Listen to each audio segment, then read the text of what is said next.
The human warship Aurora's Resolve hung in the void like a wounded bird, its hull scarred by plasma burns, and its engines sputtering weakly. It had limped away from the battle near Proxima Outpost Gamma, where half the fleet had been torn apart by something no one could name. The survivors aboard were exhausted, their faces pale, their eyes hollow. They expected death to come quietly in the dark. But then something else appeared from the swirling violet clouds of the nebula.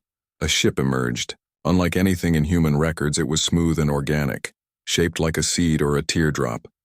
Its surface shimmering with soft blues and greens as if alive. It made no sound. Yet it moved with purpose, cutting through the debris field with impossible grace. The humans' tensed weapons, powered up shields flickering back to life. But the ship did not attack. Instead, it opened. A ramp unfolded from its belly, and a single figure stepped out. She was tall and slender, wrapped in a cloak that seemed to drink. The starlight around her, her skin was pale like moonstone, and her hair fell in silver waves down her back. But it was her eyes that held them all frozen.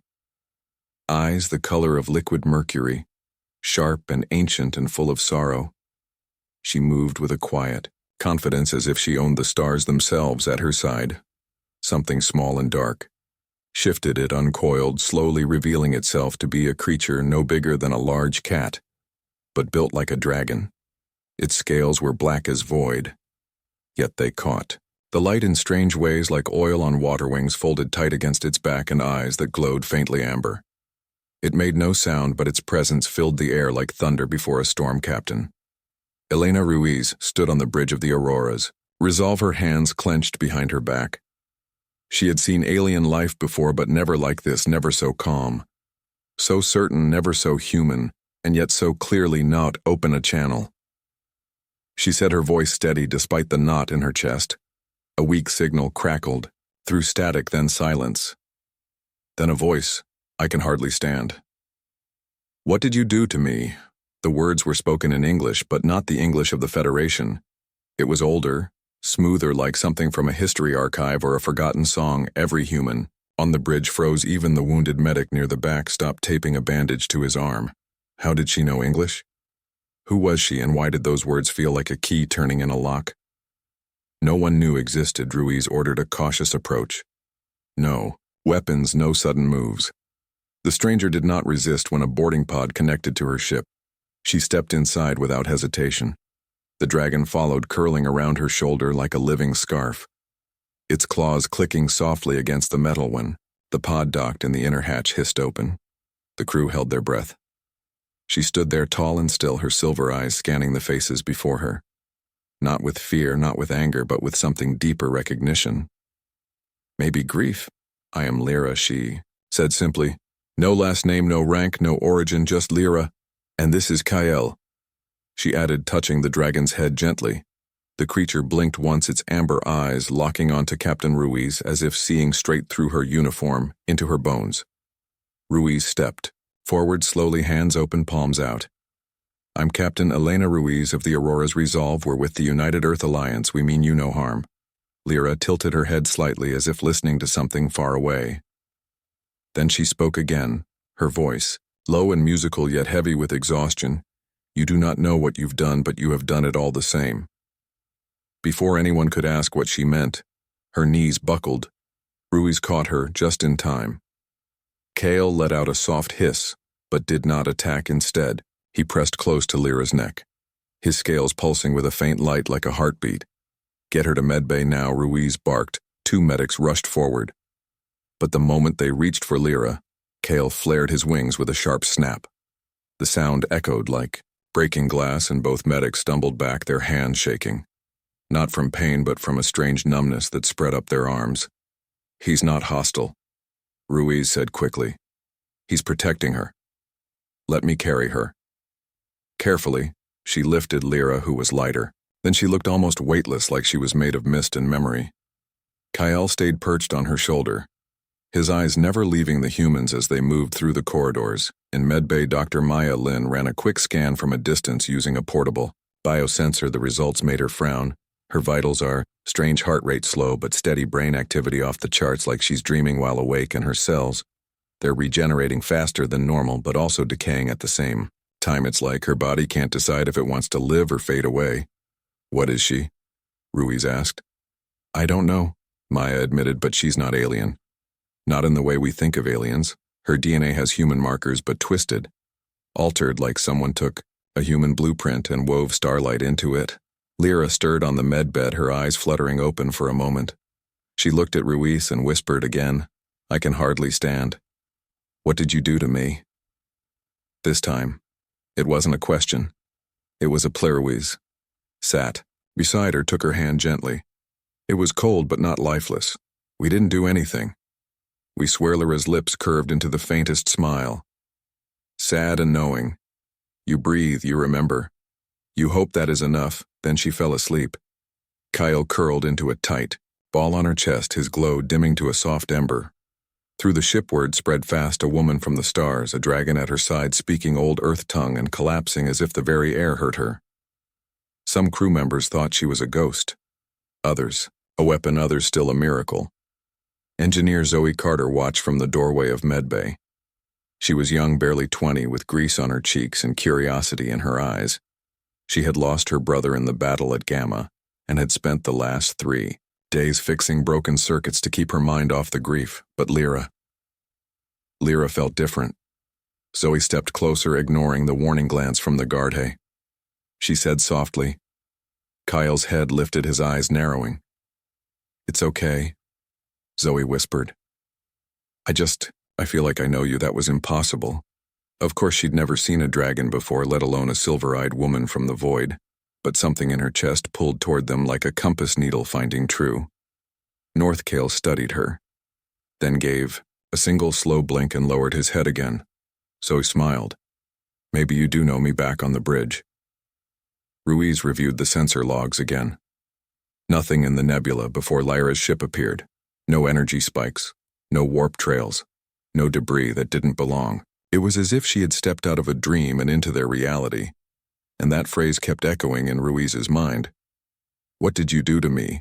They hadn't done anything, not on purpose, unless being human was the doing, unless just existing as they were breathing.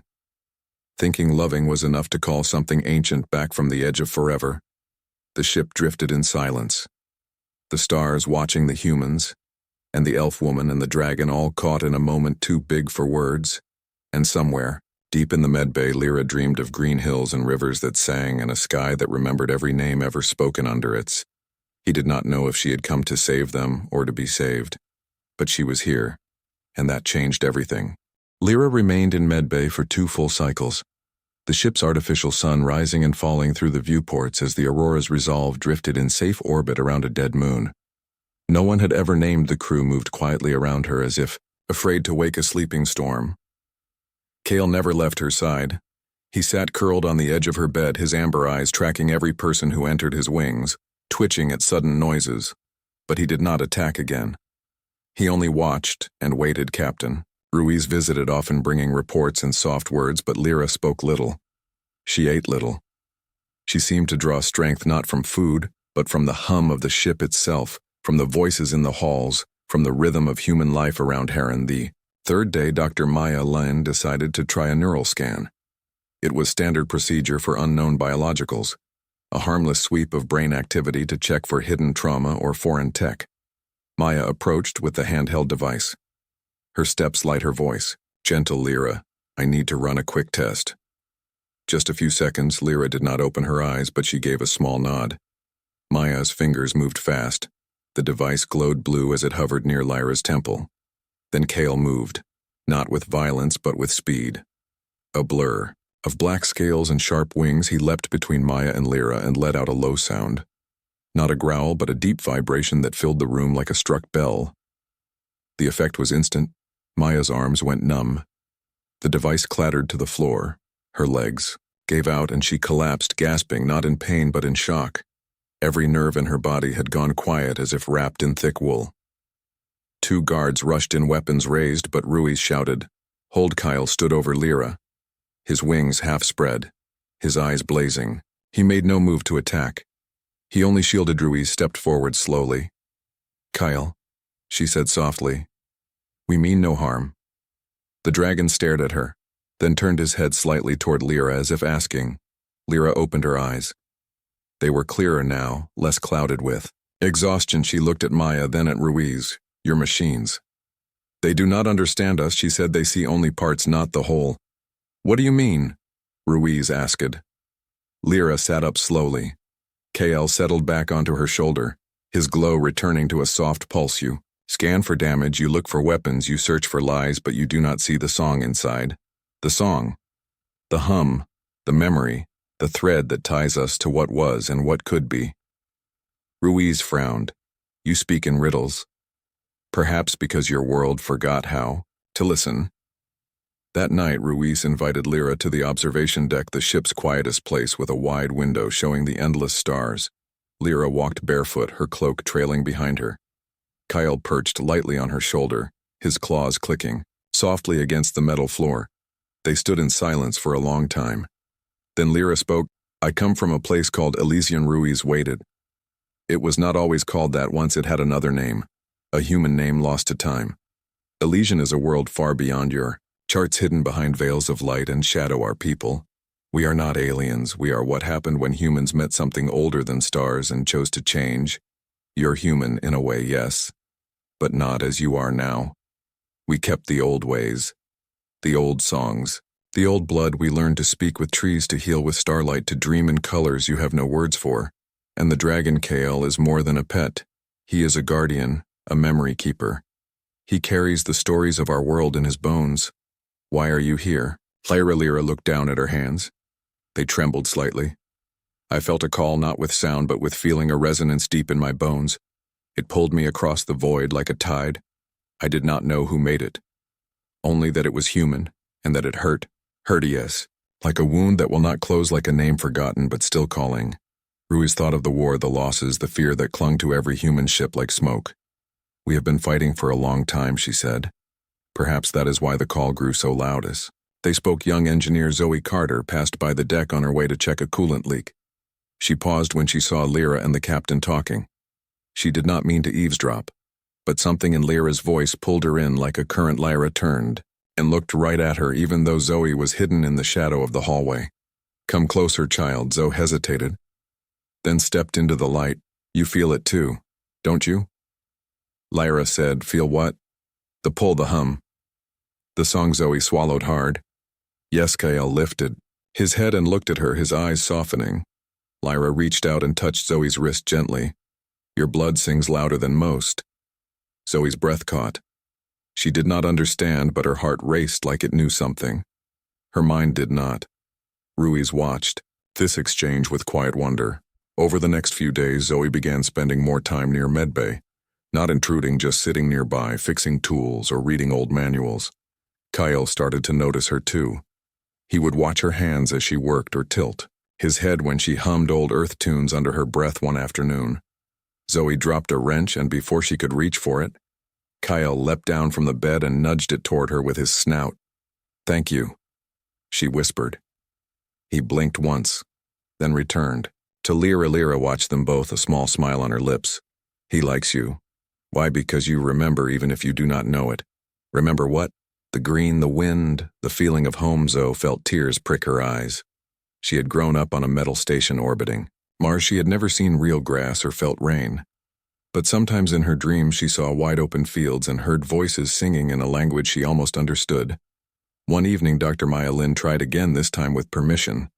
Lyra agreed, but only if Zoe was present in the medbay with Ruiz and Zoe watching. Maya activated a new kind of scanner, one that read bioresonance, not just brainwaves but the subtle energy fields around living things. As the device hummed, Lyra closed her eyes. The screen flickered, then filled with patterns no one had ever seen. Waves of light that twisted like vines, pulses that matched the rhythm of a human heartbeat, but layered with something else, something ancient. Look, Maya whispered. The resonance. It's sinking. With Zoe stood still, her own wrist resting on the edge of the bed.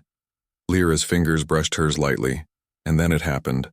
A soft golden light spread from their joined hands. Not bright, not hot, just warm, like sunlight through leaves, the air filled with a low hum like 1,000 voices whispering in harmony. Kyle rose into the air, his wings spread wide, his whole body glowing now. Not amber, but gold. Ruiz stepped back in awe. "What is this?" Lyra's voice was barely a whisper.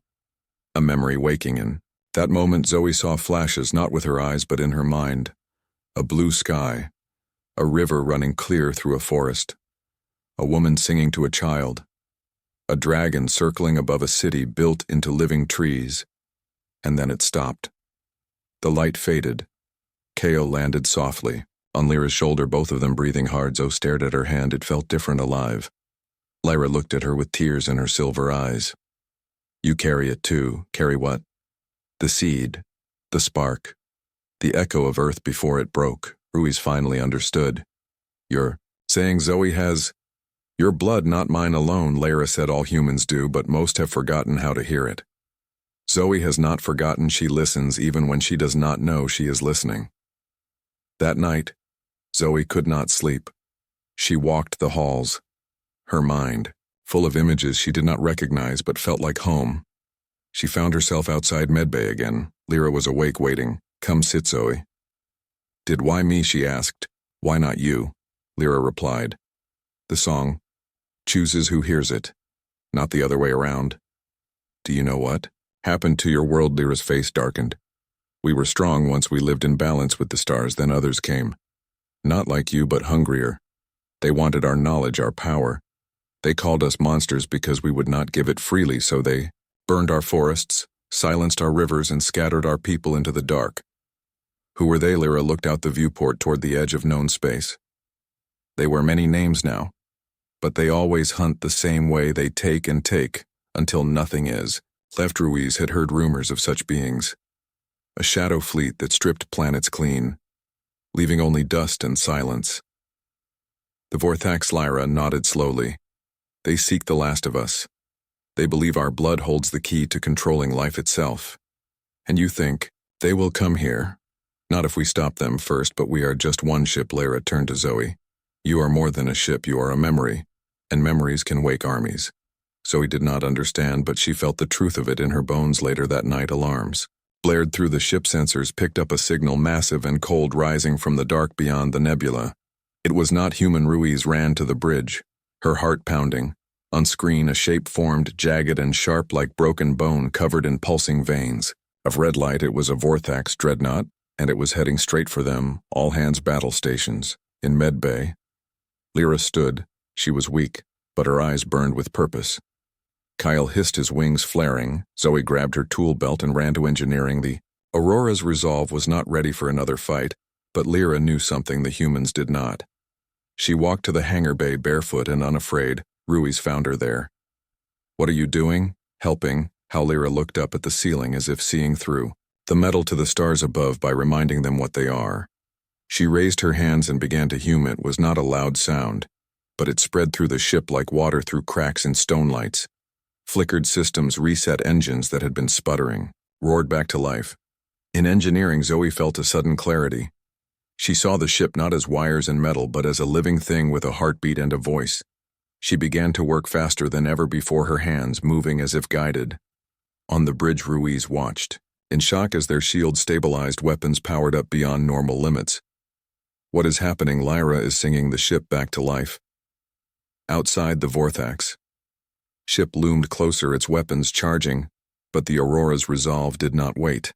The Aurora's resolve limped away from the Vorthax encounter, its hull groaning from stress, its systems flickering like tired eyes. But it had held it, had fought, and it had won not with brute force, but with something deeper. Something the enemy could not understand. The crew moved with new purpose, their steps lighter, their voices steadier. They had seen what Lyra could do, and they believed Lyra herself was weaker than ever. She spent most of her time in medbay, curled under thin blankets. Kyle never left her side, his glow dim now like a dying ember. Zoe visited every shift, bringing her water and soft bread, and sometimes just sitting in silence. Her presence seemed to calm Lyra in a way no medicine could. Captain Ruiz reviewed the battle logs again and again. The resonance wave had not damaged the Vorthax ship in the usual way. It had disrupted its core systems, as if the very code of its being had been rewritten for a moment. The enemy had frozen not from fear but from confusion, As if it had heard a voice from its own forgotten past, Ruiz knew they could not rely on that trick twice. The Vorthax would adapt. They always did. She found Lyra awake one morning, her silver eyes fixed on the ceiling. "We need to train Zoe," she said. Without greeting, Ruiz sat beside her. "You are not well. I will not be well until this is done." "What do you mean?" Lyra turned her head slowly. The song in her is strong, but she does not know how to use it. She must learn before they return. Before who returns? The others, the full fleet. They will come now. They know we are here and they know we remember. Ruiz felt a chill. The thought of a full Vorthax armada made her stomach twist, but she nodded.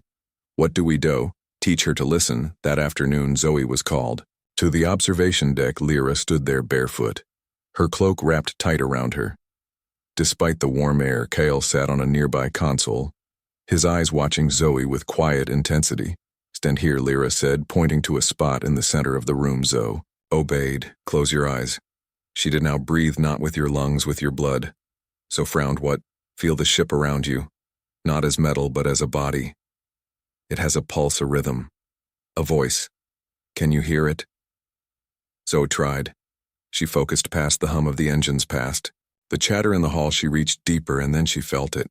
A soft, steady thrum like a heartbeat beneath her feet. "Yes," Lyra whispered. "You hear it. But it is faint, because you are still afraid to trust it." Lyra stepped closer and placed a hand on Zoe's chest right over her hearty. "Your blood is old, older than you know. It remembers green hills and singing rivers. It remembers dragons in the sky and stars that spoke names. Now it remembers this ship too. Let it speak." Zoe took a deep breath, and this time she did not fight the feeling. She let it rise. The thrum grew stronger. It filled her chest. It spread to her arms, her legs, her mind. Suddenly images flashed again. The blue sky, the forest, the woman singing. But now there was more.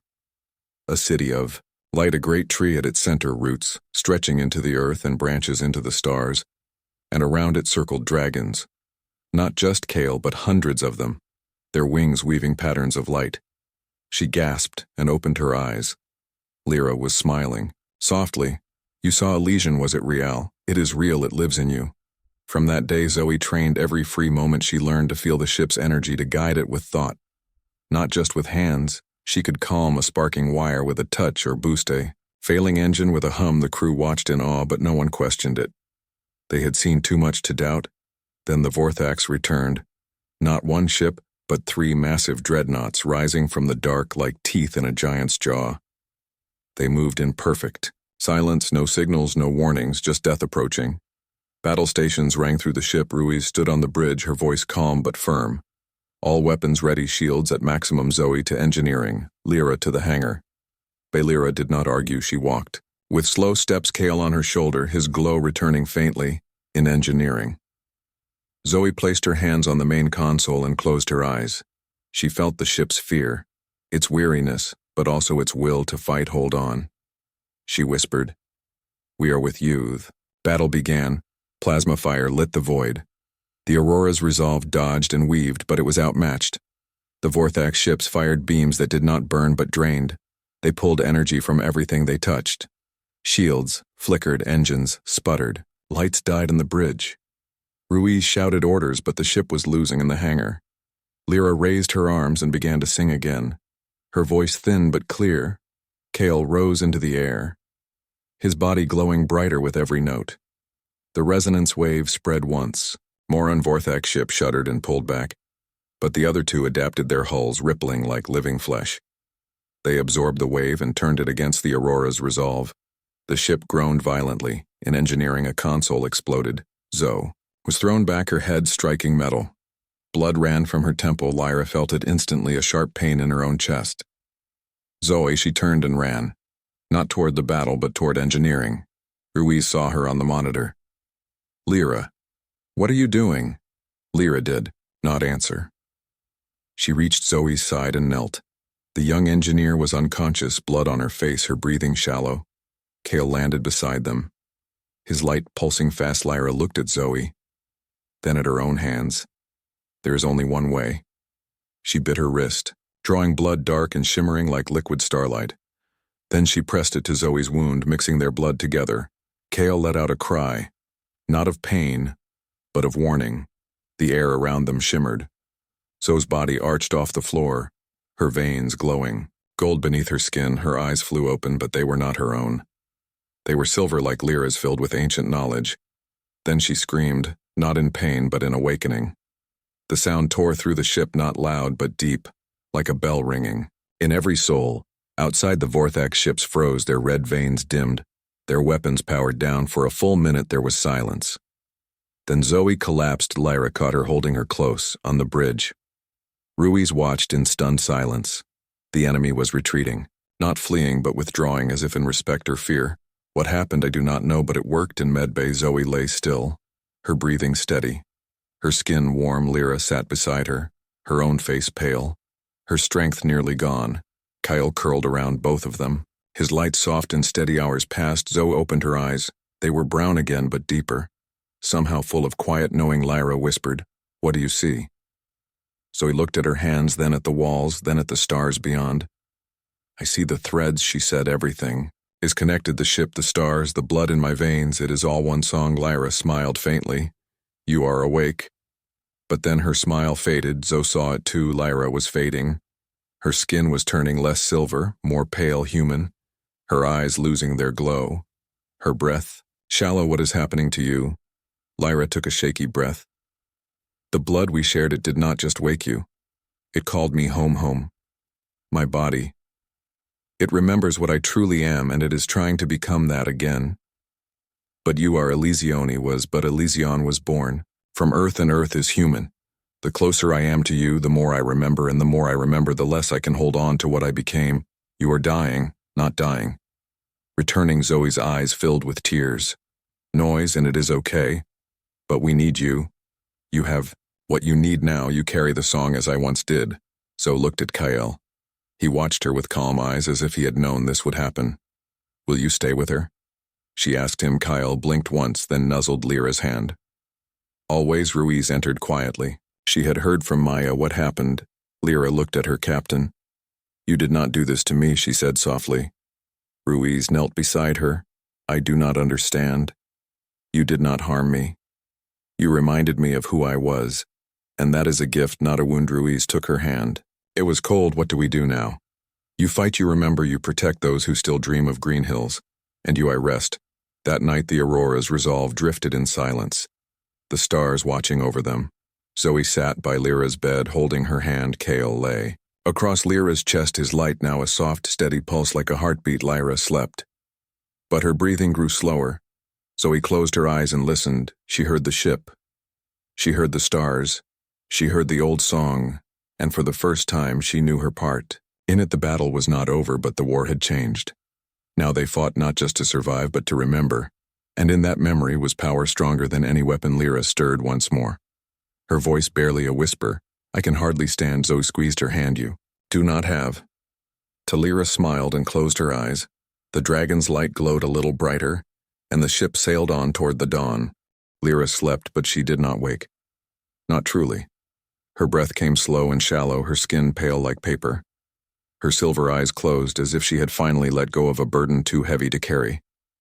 Kale stayed curled against her chest, his glow dim but steady, a soft pulse like a heartbeat in the quiet medbay. Zoe sat beside her, not moving, not speaking, just watching, waiting. Captain Ruiz stood in the doorway, her arms crossed, her face tight with worry. "How is she?" Zoe shook her head. "Not good. She is fading." Ruiz stepped inside and looked down at Lyra. "She saved us. She saved me." Zoe's voice was soft but sure. Ruiz nodded, then turned to leave. But Kale lifted his head and made a low sound. Not a growl, but a hum that filled the room like a single note from a deep bell. Ruiz stopped. Kale looked at her, then at Zoe, then back at Ruiz, his amber eyes bright with something like urgency. "What is it?" Zoe frowned. She felt it too. A pull. Not in her ears, but in her bones. "He wants to show us something." They followed Kale through the ship. He moved with purpose, not flying, but walking, his claws clicking softly on the metal floor. He led them not to the bridge, not to engineering, but to the old archive room, a small space filled with backup data cores and forgotten logs, most of it from before the Great Collapse. Kale stopped before a sealed panel on the wall. Zoe touched it. It was warm. How do we open it? If in answer. Kale pressed his snout to the panel and let out a low hum. The wall shimmered, then split open, revealing not wires or circuits, but a smooth stone surface etched with symbols that glowed faintly. Blue Zoe reached out and touched one. Images flooded her mind. Not pictures, but feelings.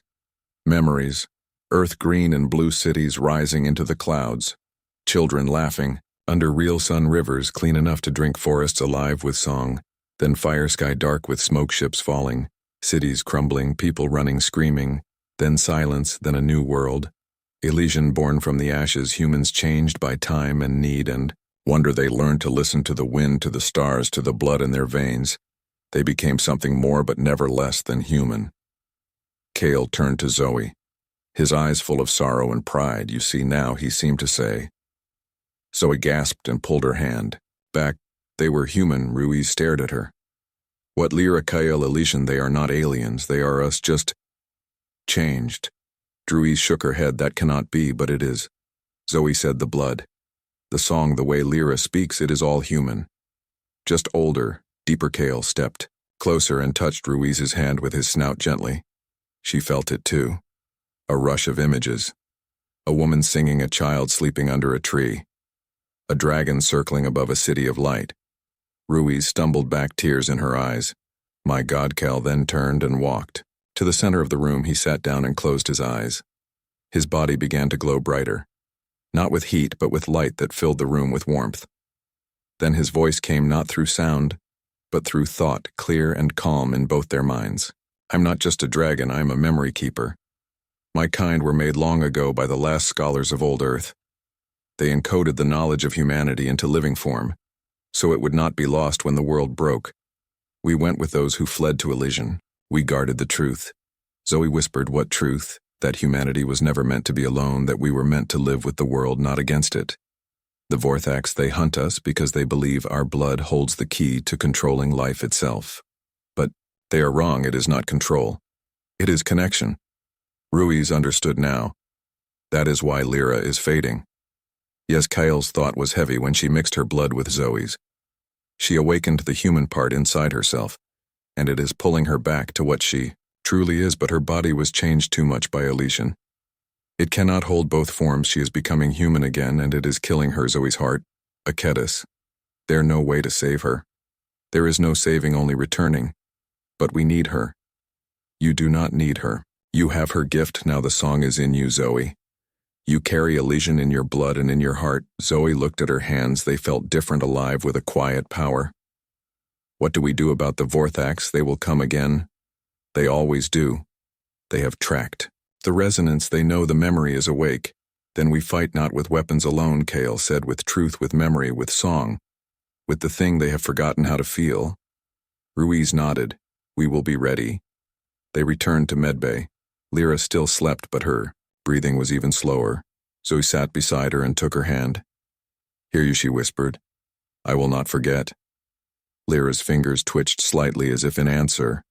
Over the next days, the ship prepared not just with repairs and weapons, but with something new. Zoe worked with the crew, teaching them to listen, not just to machines, but to the life in them. She showed them how to feel the ship's rhythm, how to calm a sparking wire with a touch, how to boost a failing system with a humat. First they were skeptical, but then they felt it too. A warmth, a presence, a sense that the Aurora's resolve was more than metal. It was alive, and it was theirs. Kyle stayed close to Lyra, but he also watched Zoe with quiet pride. He knew the torch had passed. One evening, Ruiz found Zoe on the observation deck staring at the stars. Do you think she will wake? Zoe did not look away. I think she is already somewhere else. Ruiz stood beside her. What do you mean? Lyra is not just a body, she is a memory. And memories do not die. They live in those who carry them. Ruiz smiled faintly. You have changed. So have we all. Suddenly alarms blared through the ship. Sensors detected a massive energy signature rising from the void. Not 3 ships this time. An entire fleet. The Vorthax Armada had arrived. Ruiz ran to the bridge, Zoe to engineering, Kale to Lyra's side and screen. The void filled with dreadnoughts, jagged and red-veined like a swarm of locusts. They moved in perfect silence. No signals, no demands, just death approaching. All hands battle stations. This time the Aurora's resolve did not tremble. It stood ready, its light steady, its engines humming with a new kind of power. Zoe placed her hands on the console and closed her eyes. "I am here," she whispered to the ship. The ship answered in medbay. Kale looked at Lyra one last time, then leapt onto the railing and spread his wings. His body began to glow brighter than ever before. Not gold, not amber, but pure white light. He let out a cry that was not sound but feeling, a wave of memory that spread through the ship, through Zoe, through every human aboard. They all saw it then Earth as it was, not just a planet but a living being full of song and light and love, and they remembered, not as history but as Homion. The bridge Ruiz felt tears on her cheeks. "We fight for her," she said, "for all of them." Outside the Vorthax fleet charged, but the Aurora's resolve did not wait. It surged forward, not with weapons, but with song. Zoe sang through the ship, her voice carried by every wire, every beam, every breath. The resonance wave hit the Vorthax armada like a storm, but this time it was different. It was not just a wave. It was a story of green hills and singing rivers, of children laughing under real sun, of dragons in the sky, and stars that knew every name. The Vorthax ships shuddered. Their red veins flickered, their weapons powered down. One by one they stopped, not from damage, but from memory, deep in their stolen cores, buried under layers of hunger and hate. Something stirred, a fragment of human DNA, a whisper of what they once were or what they could have been. They did not retreat. They listened. In medbay, Lyra opened her eyes one last time. She saw Kale glowing in the doorway. She saw Zoe's light through the walls. She smiled. "You did it." Then she closed her eyes. Her body grew still. Kale let out a final hum. Then his light faded. He curled beside her and did not move. On the bridge, Ruiz watched the Vorthax fleet turn away. Not in defeat, but in silence. They had not won a battle. They had reminded the universe of a truth it had forgotten. So stood in engineering. Her hands still on the console, tears on her face. She felt Lyra's presence, not gone, but changed part of the song. Now Kale's light returned, not bright, but soft, like a star in the distance. The dragon lifted his head and looked at Zoe. His eyes said everything. The memory lives. The ship sailed on, carrying the song, carrying the hope, carrying the truth. That humanity was never alone, and never would be again. The Aurora's resolve drifted in the quiet dark, its hull still warm from battle, its light steady, its heart beating strong. The Vorthax armada had turned away, not in fear, but in silence, as if something deep inside them had stirred, and they needed time to listen. The crew stood on the bridge and in the halls and in engineering, not cheering, not celebrating, just breathing together in the hush that follows a storm. In medbay, Lyra lay still, her chest no longer rising, her face peaceful as if she had finally found rest.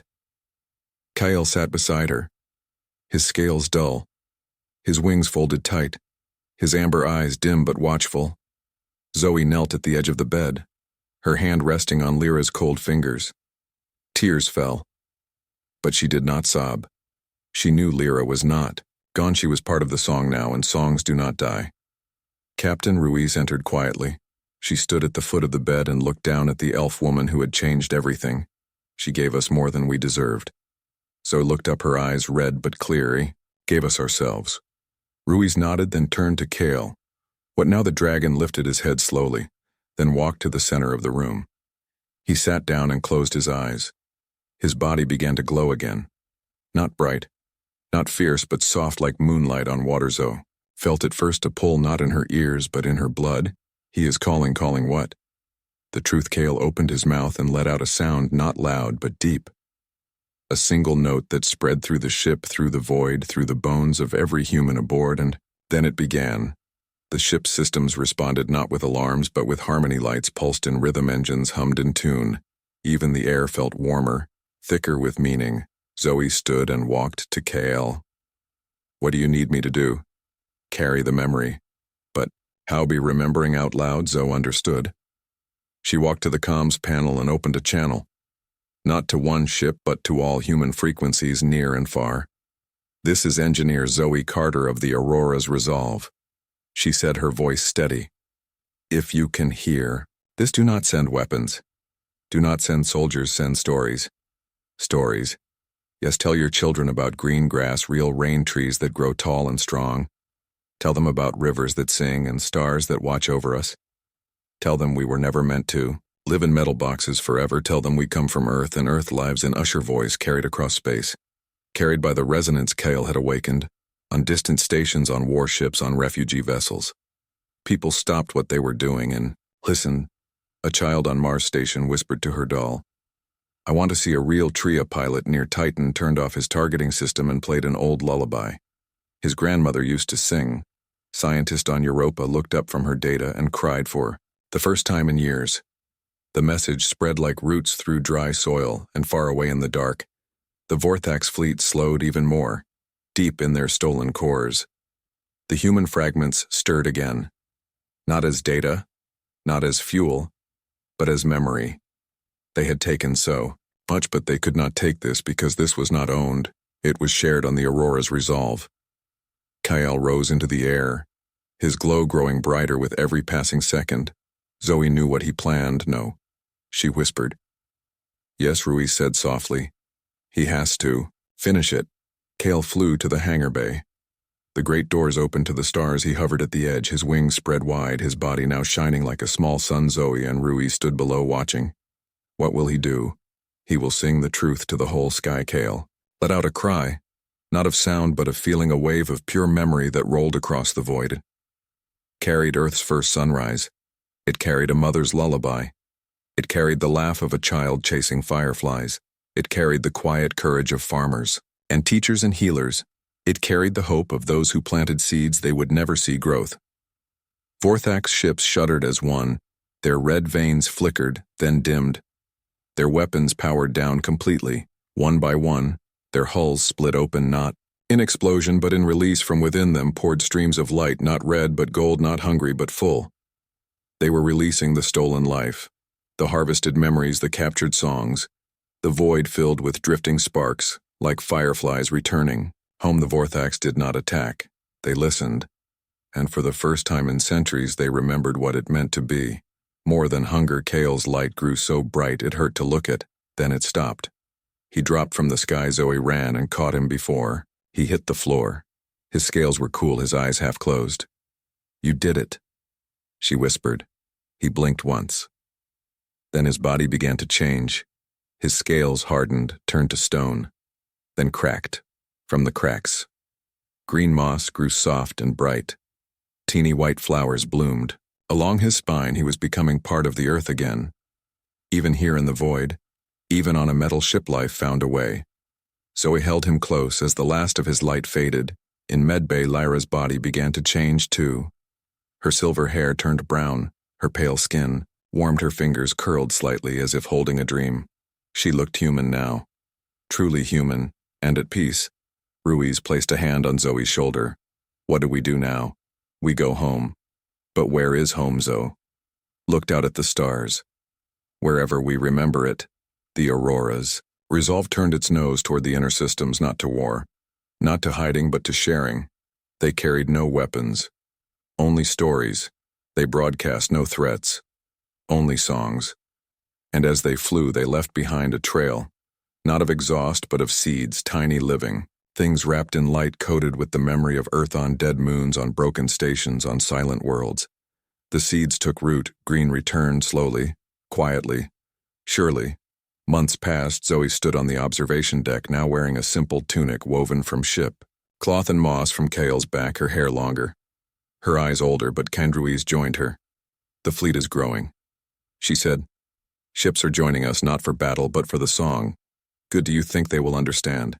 "They already do. They just needed to remember." Below them in the garden bay, a small tree grew, its leaves shimmering with faint silver veins.